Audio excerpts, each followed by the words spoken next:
Hello there again, guild members. It's me, Cameron Natsu, back with yet another Rider Rant, where I, Cameron Natsu, just again rant to you about random crap that you probably don't even care about. So this rant came from sort of my fanfiction fairy tale series, which if you haven't watched that, please go watch that. It's a very good series. Well, I just read fanfiction that is completely atrocious, but also quite hilarious. Um, but in any case, I just wanted to sort of rant a little bit about sort of fan fiction and sort of where people tend to get it wrong. Because fan fiction is one of those things where it can either go really well or it doesn't work well at all. And the reason why I think that it can work well is because usually what people do is they can add to these already existing universes, which is pretty much what DC and Marvel does whenever they do sort of alternate universes or they introduce new characters that are relevant to already existing characters. Like Batman, there's tons of different characters that are sort of a part of the whole Batman mythos. Like you have Nightwing and Red Hood and Damian Wayne, Barbara Gordon, you have Spoiler, you have Cassandra Cain, you have Catwoman, you have all these different characters who all sort of stemmed from Batman. Obviously it's not fan fiction in the traditional sense, because it isn't fans creating characters for Batman, but you get what I mean. It's people adding to an already existing universe, and that's where fan fiction, I think, could really thrive. The issue tends to be with fan fiction, however, is that people tend to go off on extremely random tangents, and I understand that fan fiction, you basically just take the characters and do whatever you want with them. The problem is when people try to change a character without really understanding sort of, why those characters worked in the first place.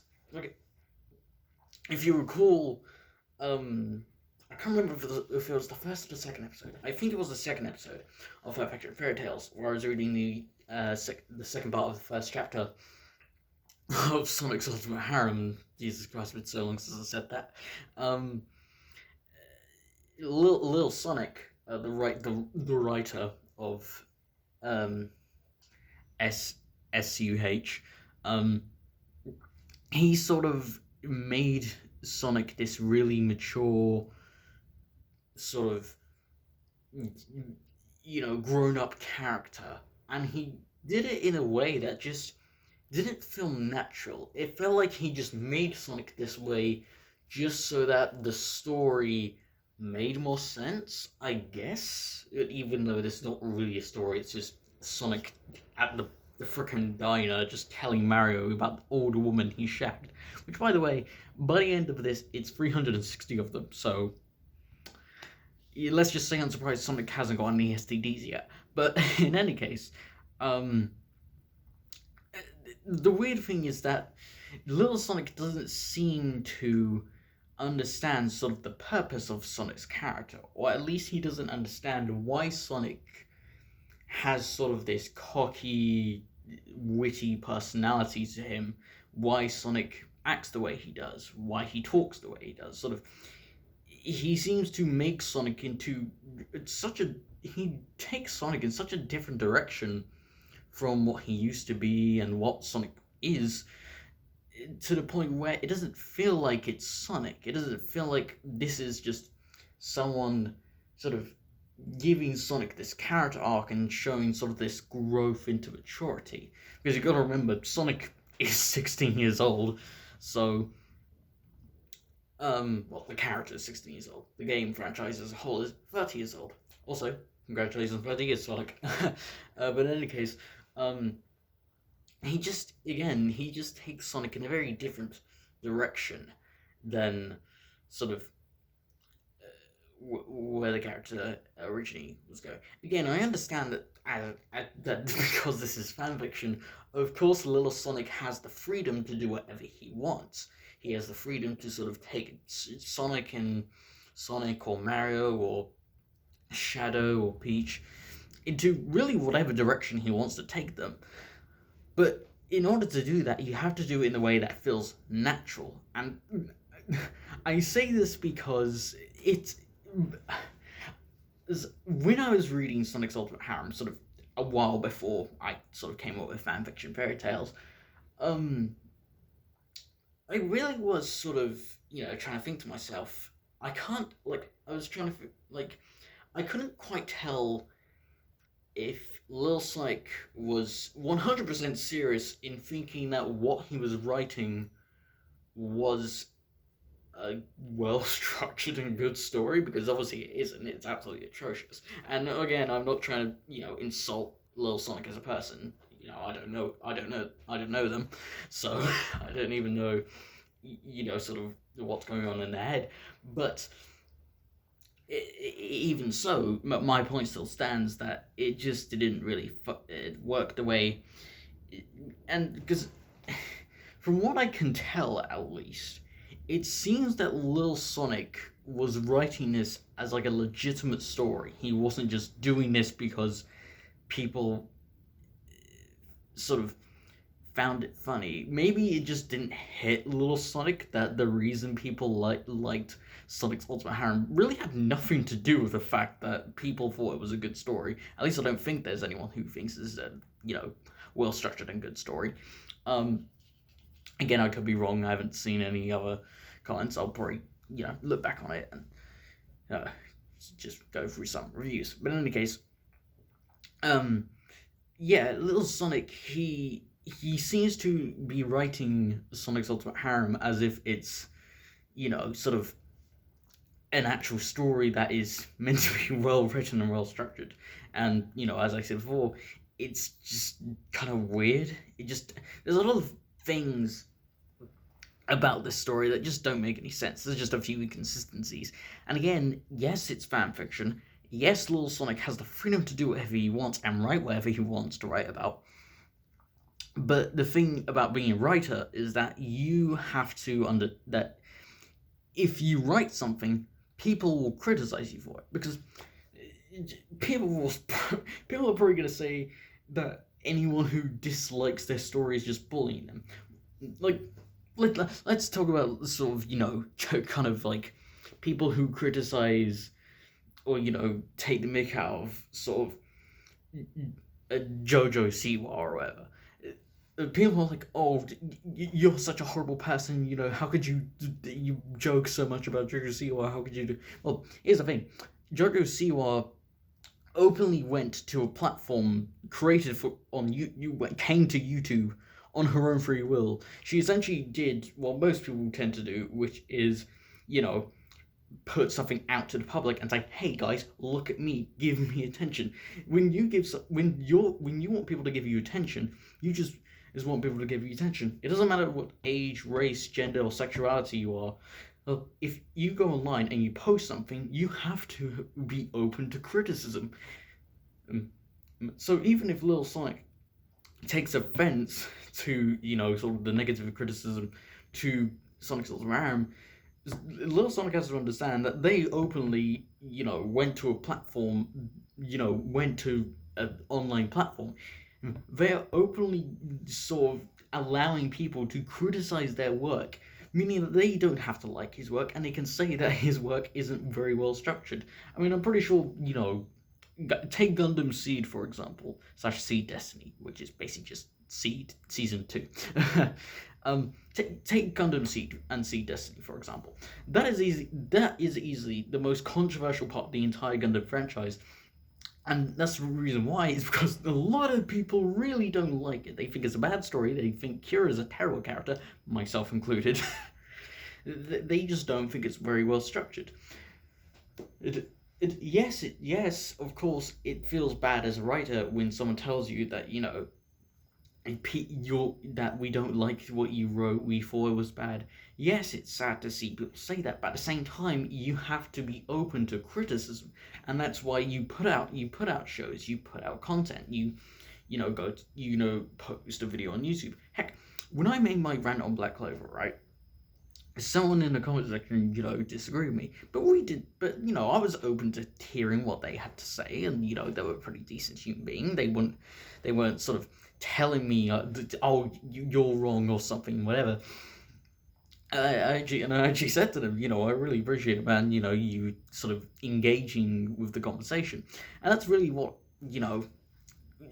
I think that these rants should sort of do is sort of create create more of an open-ended conversation about sort of these things. And because I think that people having their own opinions is very important, and also more. But I think what's more important than just people having an opinion is people actually willing to discuss their opinions with people who hold a different one than they do.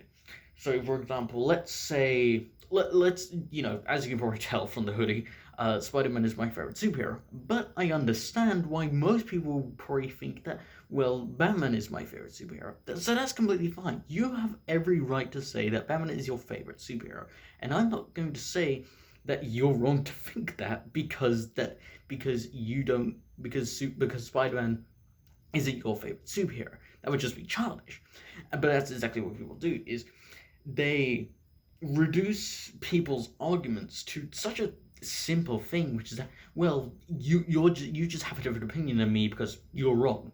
It's ridiculous. And obviously this ties into a much larger issue, sort of, again, with the whole political climate, especially in America, where people not just on the left, but also on not just the people on the radical left, but also people on the alt right, is they essentially just say, well, you don't, you're not, you can't actually believe that, or that's just such a dumb belief, therefore you're wrong. They don't really, have a conversation about why they think certain ideas or certain belief systems are incorrect. They just say this belief system is incorrect, and if you don't think this belief system is incorrect, then that just means that you are wrong. And unfortunately, this has begun to extend into fictional writing, and sort of how some writers approach writing characters. I mean, take sort of excuse me, take Captain Marvel, for example. There are people saying that, well, if you like this movie, that means that you're just a shill for women. Or there are people who likes Captain Marvel, who are saying that if you don't like this movie, you're a sexist pig. When the reality of it is that you can like Captain Marvel and not be a shill for women, and all for an extremely left-wing political agenda, but you can also dislike Captain Marvel whilst also whilst without being extremely sexist. And that's oftentimes why people like or dislike movies. It really has nothing to do with the political implications that the writers want, or that people who go to watch the movie who are politicizing the movie. And that's oftentimes what happens, is people sort of politicizing or trying to bring stories into much broader issues, when initially that's obviously not what the character or the story was about, really. And obviously, again, this sort of went on a very large tangent, but again, this is the thing that happens, is this is that the idea that Little Sonic should be that Little Sonic might not be understanding sort of why people like their story, so to speak, is this sort of strains into sort of other areas of why people like and dislike movies, or why people say that other people's opinions about these movies or these stories are wrong. But again, back to what I was saying about sort of Sonic again. Sorry for the large tangent. But yeah, so Little Sonic, he really just doesn't seem to understand sort of why Sonic is such a beloved character. And again, this often ties into sort of, again, sort of referencing Captain Marvel at the time in the comic books. Ben Michael Bendis, he made Carol Danvers, who was previously Miss Marvel for many years, but then when Marvel, the original Captain Marvel in the Marvel Universe, died, she became the next Captain Marvel. And, it made sense because, Carol Danvers, she was good friends with Marvel. She She was Miss Marvel for many years, so it just seemed like the natural progression of her character to, make her the next Captain Marvel. It didn't feel initially that they were just forcing, Carol Danvers into being Captain Marvel. It felt, natural. It felt, okay, this makes sense. Um, but then when Michael Bendis came in and he gave us Civil War 2, what happened is he sort of didn't really understand and why sort of Carol Danvers as a character. He made Carol into this really sort of self-righteous and, I'm right and everyone else is wrong individual, and that's not at all what Carol Danvers is about. Carol Danvers is all about trying to do the best you can do regardless of your limitations. And that's what her character is about. Her character is not about forcing people to believe what she believes, and if they don't believe what she believes, they have to be shut. They have to be arrested, and they are the villains. And this is what happens in Civil War 2. She just again completely out of character for Carol Danvers. Previously, she just sort of tries to convince Tony Stark that, well, we should be arresting people who haven't committed crimes yet, because this man had a prediction that they could commit these crimes. For example, sort of the big turning point of that storyline was that this character, so it centers around this character who has the ability to see to the future, but what he sees is one of many different possible futures. So really it's sort of like taking people into a single possibility that is sort of one out of infinite, if not just infinite possibilities. And one of these predictions is that Miles Morales Spider-Man will kill Steve Rogers. And then she just comes to Miles Morales and she's like, I'm sorry, but you're under arrest. And it's like, he hasn't killed Steve Rogers yet. I don't understand why we're arresting Miles Morales for a crime he hasn't even committed yet. And more to the point, let's put it this way, wouldn't Miles sort of resent Carol Danvers for this, and as a byproduct of sort of her arresting him for, again, no real reason, he would end up, actually killing Steve Rogers. Like, bruh, it just drives me insane. But again, but sort of, and little Sonic, he had the same problem. He doesn't understand, at least he doesn't seem to understand, sort of why Sonic acts, why he talks, and why he is the way he is. The reason why Sonic is so beloved is because he's so witty, he's really cocky, but deep down he does care about his friends, and he fights to do the right thing, even if, he can be a little bit, it's sort of stuck up and, sort of a bit annoying at times. Sonic, he's a good guy, he wants to help other people, and he wants to stop Eggman, who is, threatening these innocent people. And that's ultimately what Sonic is about. Sonic, his whole shtick is that, yes, he is really cocky, yes, he is very sarcastic and witty, but at the same time, Sonic, he's a good person. He wants to protect people. That is sort of the core of Sonic's character, is that despite his sort of very charismatic, very witty nature, he does care about the people he's fighting for, as well as, just fighting for good as a whole. But little Sonic seems to try and make Sonic into this sort of this guy who has a new lease on life and has just matured. And again, it just seemed so out of character for Sonic.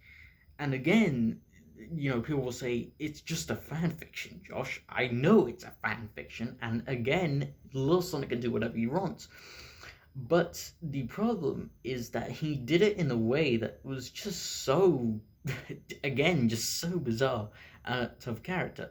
Now, of course, there are other fanfiction that are just completely off the rails and are clearly made just to be the most horrible, dumb shit you would ever have read in your life.